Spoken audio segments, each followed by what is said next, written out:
दीप जिसका मोहल्लात ही में जले, चंद लोगों की खुशियों को लेकर चले, वो जो साए में हर मसलहत के पले, ऐसे दस्तूर को सुबह बेनूर को मैं नहीं मानता, मैं नहीं जानता। मैं गज़ल कहूँ तो कैसे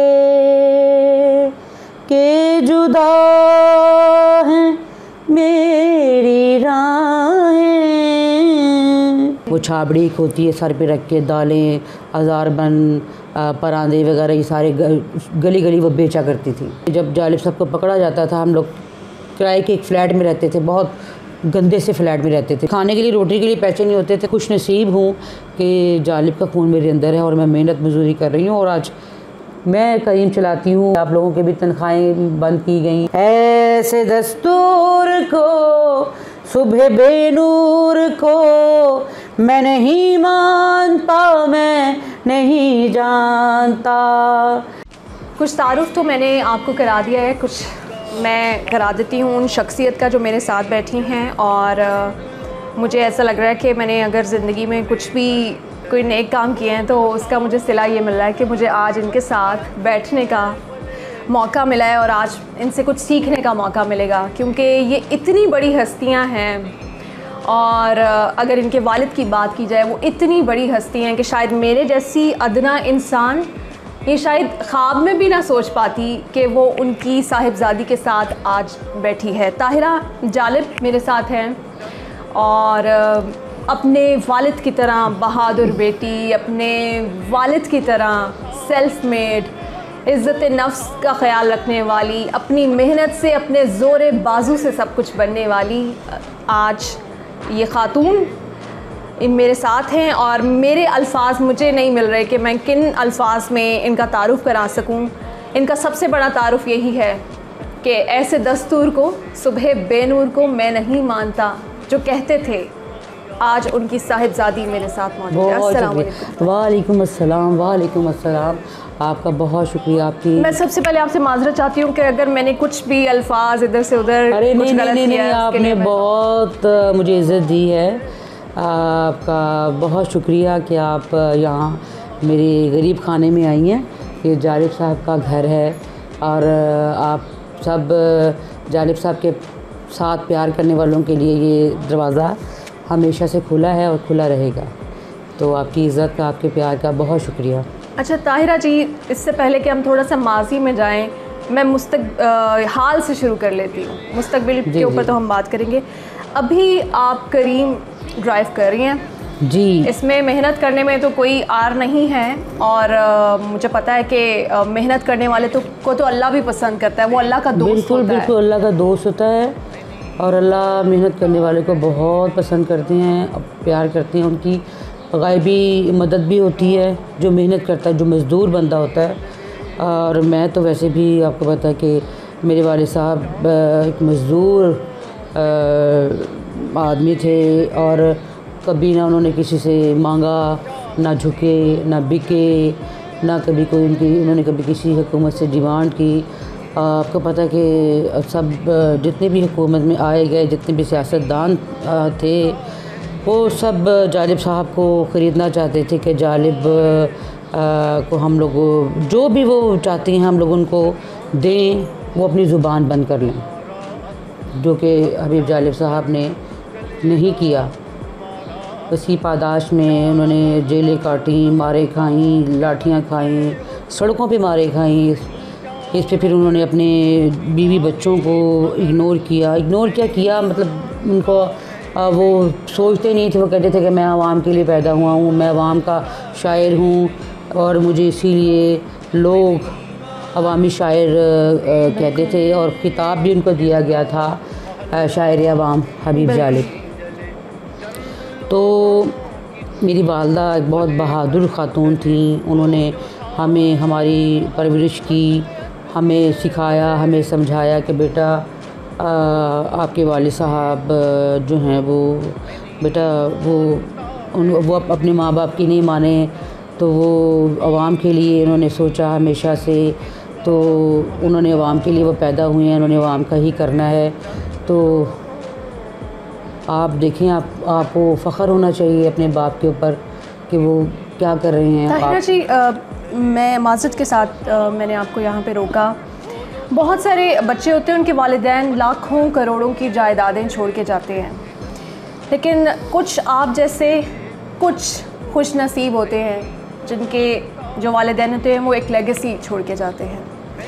आप ख़ुद भी जानती हैं, मैं भी जानती हूँ, हमारे देखने वाले भी जानते हैं कि वो लाखों में नहीं, वो करोड़ों में एक होते हैं, जो अपना नहीं सोचते, बिल्कुल बिल्कुल, जो कौम का सोचते हैं, जो लोगों का सोचते हैं। ऐसे लोग बार बार पैदा नहीं होते, एक दफ़ा ही पैदा होते हैं। और उन्होंने अवाम का सोचा, उन्हें कोई कहता नहीं था कि आप आएँ या आप हमारे लिए लड़ें या आप हमारे लिए लिखें या आप हमारे लिए जेलों में जाएं या आप हमारे लिए आवाज़ बुलंद करें। नहीं, वो उनके अंदर से कुछ चीज़ थी जो उनको तंग करती थी, जो वो उठ के अब बैठ जाते थे कि यार नहीं, यहाँ पे ज़्यादती हो रही है, ये ज़्यादती हो रही है, ये नहीं होना चाहिए, इसके लिए आवाज़ बुलंद करनी चाहिए। और वो सिर्फ़ एक शायर हबीब जालिब ही थे कि जिन्होंने आवाज़ बुलंद की, जिन्होंने उनके लिए इस ज़्यादती पे, कोई भी ज़्यादती होती थी तो वो एक्शन लेते थे, वो लिखते थे, जो उनको महसूस, आमरीत के ख़िलाफ़ खड़े हो गए, और जो उनको महसूस होता था, जो देखते थे, वो लिखते थे। तो उनको कौन रोकता? उनकी ज़ुबान को कोई नहीं रोकता। मशरक़ी पाकिस्तान पे जब ऑपरेशन स्टार्ट हुआ है तो बड़े कोई नहीं बोल सका, उस वक्त भी हबीब जालिब साहब की आवाज़ थी। हबीब जालिब साहब जहाँ पे भी देखते थे, अब आप देख लें कि वो मोची गेट, वहाँ पे जालिब साहब अपनी आवाज़ बुलंद करते थे, बोलते थे, और उनको ये डर नहीं होता था कि भाई मैंने ये नज़म कहनी है, कह देनी है, और मुझे पता कि इसके बाद मैंने गिरफ़्तार होना है। उनको गिरफ़्तारी का कोई डर नहीं होता था, उनको कोई जेलों का कोई डर नहीं होता था। वो अपनी बात वो कह देते थे बग़ैर डर से। उनकी जो वालदा साहिबा राबिया बस्ती साहिबा, वो बहादुर खातून थी। उन्होंने अपने बेटे को जो परवरिश की, उनकी जो जागते हुए उन्होंने उनको दूध पिलाया और उनको ये बताया कि बेटा आपने किसी से डरना है। कि वो बड़ी बहादुर खातून थी, वो मेहनत मजदूरी करने वाली वो भी खातून थी। वो अपने घर को चलाने के लिए दालें, उस ज़माने में वो छाबड़ी होती है सर पे रख के, दालें, अज़ारबन, परांदे वगैरह, ये सारे गली गली वो बेचा करती थी। जब जालिब साहब को पकड़ा जाता था, हम लोग किराए के एक फ़्लैट में रहते थे, बहुत गंदे से फ्लैट में रहते थे, मैं ये ज़रूर कहूँगी, क्योंकि बहुत अजीब सा वो फ्लैट था। दरवाज़ा भी उसका उस फ्लैट का टूटा हुआ था, और 8 बहन भाई थे, और हम 8 बहन भाई थे, और मेरी वालदा थी।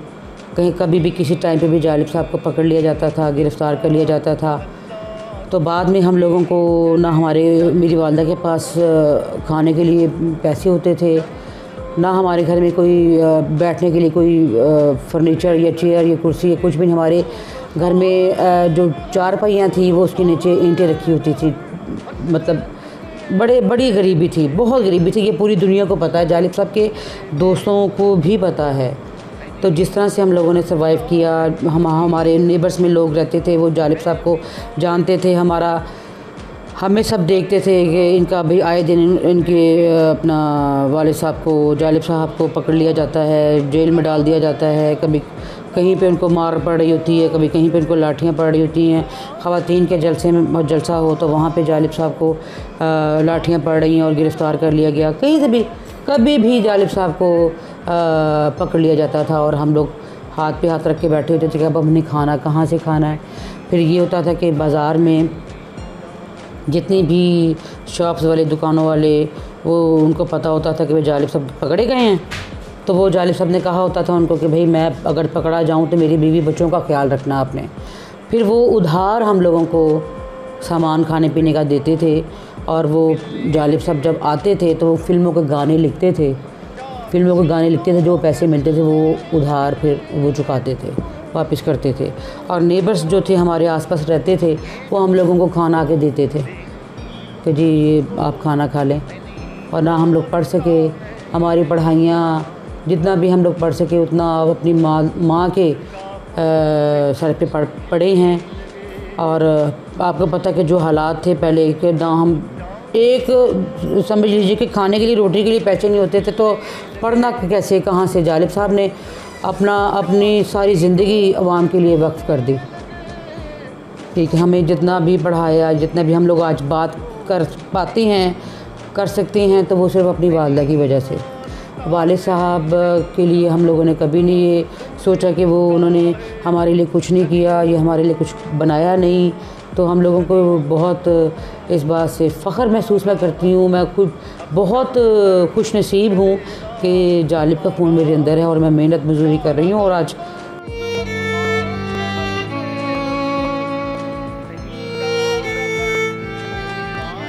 हम लोगों ने कभी भी उनको कोई फरमाइश नहीं की थी। हम इतना ही अल्लाह का शुक्र अदा करते थे कि हमें खाने को मिल रहा है, अच्छा मिल रहा है, और हम लोग अपना कपड़े मिल रहे हैं। एक ऐसा टाइम भी आ गया था 90 में हम लोग शिफ्ट हो गए थे फ्लैट से अपना सरोबा गार्डन चुंगी मरसूदी से आगे।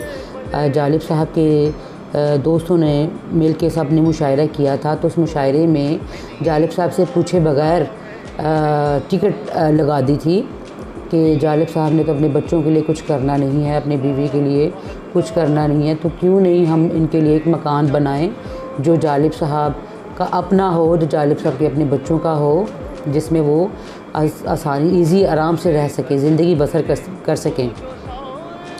तो वो मुशायरा हुआ था जिसमें किश्वर नाही साहिबा थी, बहुत सारे ऐसे नाम, इफ्तिखार आरिफ साहब, आबिद हसन मिंटो साहब, आसमा जहांगीर साहब, ये साहिबा, ये सारे जितने जालिब साहब के उस वक्त जो दोस्त साथ साथ रहते थे, तो उन्होंने मिल के ये सारा काम किया। मुशायरा हुआ, उस पर पैसे इकट्ठे हुए। जालिब साहब को बताया कि जालिब साहब आपसे बताए पूछे बगैर हम लोगों ने इस मुशायरे पे टिकट लगा दी थी, तो जिस पे हम लोगों के पास ये अमाउंट हुई है जमा। तो हम लोग ये चाहते हैं कि आपके बच्चों के लिए, आपकी वाइफ के लिए एक मकान ले लिया जाए जिसमें वो इज़्ज़त से रह सकें। तो जालिब साहब इस पे मतलब भड़क उठे कि भैया आप लोगों ने ये क्या किया।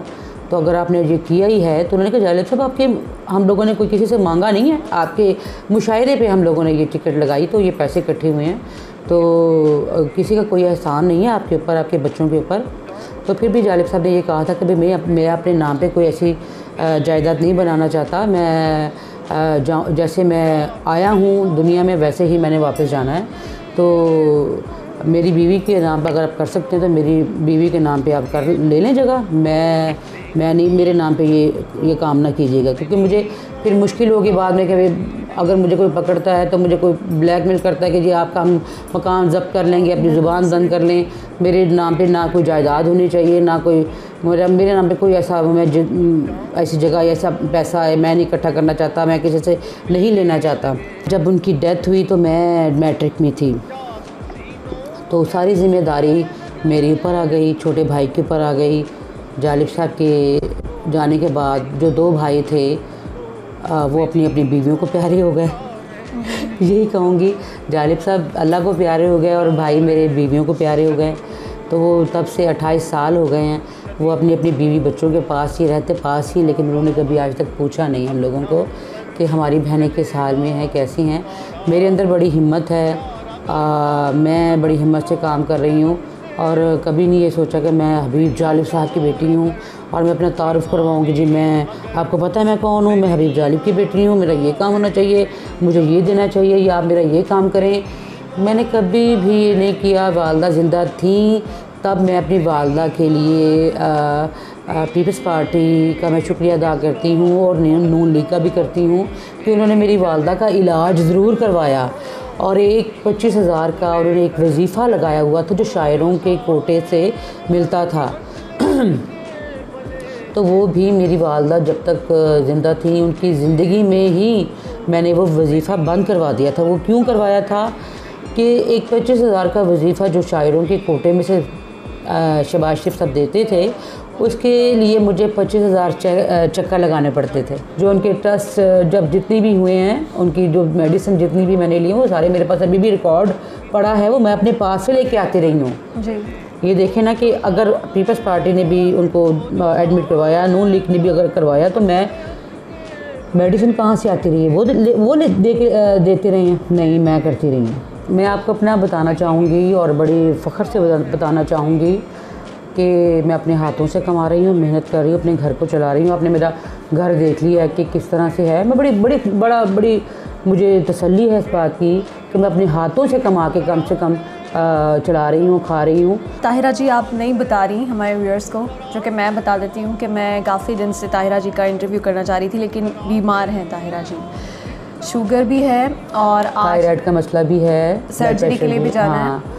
ये मेरे माथे पे गिल्टी है इसका तो मैं सिर्फ अपने जो हुक्मरान है हमारे, उनसे ये सवाल करती हूँ कि ठीक है आप लोगों ने नहीं जिम्मेदारी उठाई, हमारे जो असासा थे उनको आप बस बरसियों पे ऑन करते हैं, बड़े बड़े उनकी शेयर बोल देते हैं, क्रेडिट ले लेते हैं, लेकिन ये उनकी औलाद है, ये आपसे कोई सवाल नहीं कर रही, वो अपना खुद घर चला रही हैं। मुझे कोई मैंने नहीं कुछ, मुझे लेकिन कुछ नहीं मैं चाहती हूँ नहीं ताहिरा जी, मैं चाहती हूँ कि आप को जो इज़्ज़त आप लोगों को मिलनी चाहिए, आप लोगों का मैं कहती हूँ कर्जदार हैं हम लोग आप लोगों के। नहीं, ये आप लोगों की मेहरबानी है। आपकी वजह से हबीब जालिब साहब की वजह से पूरी दुनिया में पाकिस्तान को जाना जाता है कि पाकिस्तान के शायर हैं। भारत में पिछले दिनों जब वो तहरीक हुई है तो हर स्टूडेंट की ज़बान पे हबीब जालिब साहब का कलाम था। बड़ी बात है, बड़ी खुशनसीबी है हम लोगों की कि हबीब जालिब साहब को और फैज़ साहब को वहाँ पे अपना याद किया जाता है, उनके नज़में वहाँ पे पढ़ी जाती हैं। और मैं ये भी बात आप यहाँ पे करना चाहूँगी कि आप ये बात कर रही हैं कि आप चाहती हैं कि आपके मेरे लिए यानी कुछ होना चाहिए। नहीं, मुझे कुछ नहीं चाहिए। देखें मेरी बात सुनिए, 28 साल हो गए हैं, बहुत सारे एंकर्स आए, बहुत सारे चैनल्स यहाँ पे आए हैं, इंटरव्यूज़ हुआ है, बात हुई है, अखबारों में भी आता रहा है। तो मुझे किसी से कुछ भी नहीं चाहिए। आप लोग, आप सहाफ़ी, आप एंकर्स, आप लोग मेरे बहन भाई हैं। आप लोगों से जालिब साहब का बड़ा प्यार, जालिब साहब आप लोगों से बड़ा प्यार करते थे, क्योंकि आप लोग तो मैं ये चाहूँगी आप लोगों के साथ भी ज़्यादती हो रही है, आप लोगों की भी तनख्वाहें बंद की गई, ठीक है, तो आप लोगों के साथ ज़्यादती हो रही है। तो मैं क्या हूँ, कायद आज़म की फ़ैमिली किस तरह से कहाँ पे है, गुमनाम जगह पे वो हैं, वो कहाँ पे उनको देखा जिनकी वजह से पाकिस्तान बना, आज़ाद हुआ, उनकी फैमिली किस तरह से फिर रही, उनको नहीं पूछा जा रहा, तो मैं क्या हूँ, ठीक है। दूसरी बात ये है कि हम लोगों को किसी से कुछ नहीं चाहिए। हम लोग अगर किसी को खड़े नज़र नहीं आ रहे तो किसी को बैठे नज़र के आएंगे, ठीक है। आज अपना हमारे सियासतदान जितने भी हैं वो अब असम्बली हॉल में पढ़ते हैं, जालिब साहब को कोड करती हैं, अपनी मुफादात के लिए पढ़ते हैं। जब उनको ज़रूरत पेश आती है, जब उनको मुश्किल होती है, तो वो जालिब साहब भी क्यों उनको याद आते हैं, बताएं। प्रैक्टिकली जालिब साहब के लिए कभी आज तक काम किसी ने क्यों नहीं किया, मैं सवाल करती हूँ, बताएं ना। आप बताएं। आप तो लोग वैसे ही ये सवाल उठा सकते हैं कि ये जितने भी सियासतदान हैं, बिलावल है, बिलावल को कितना उनकी वालदा को बेटी बनाया हुआ था, औरत होने के नाते वो अगर वो सियासत में उन्होंने कदम रखा तो इस तरह से जालिब साहब उनको प्यार करते थे कि एक औरत सियासत कर रही हैं तो उनको वो बेटी कहते थे, बेटी मानते थे। बीबी भी उनको बहुत प्यार करती थी, बहुत इज़्ज़त देती थी, हमारे घर आके बैठती थी, 2-2 घंटे वो आके वेट करती थी जालिब साहब का, मैं रिसीव करती थी, मैं चाय बना के देती थी उनको, ठीक है।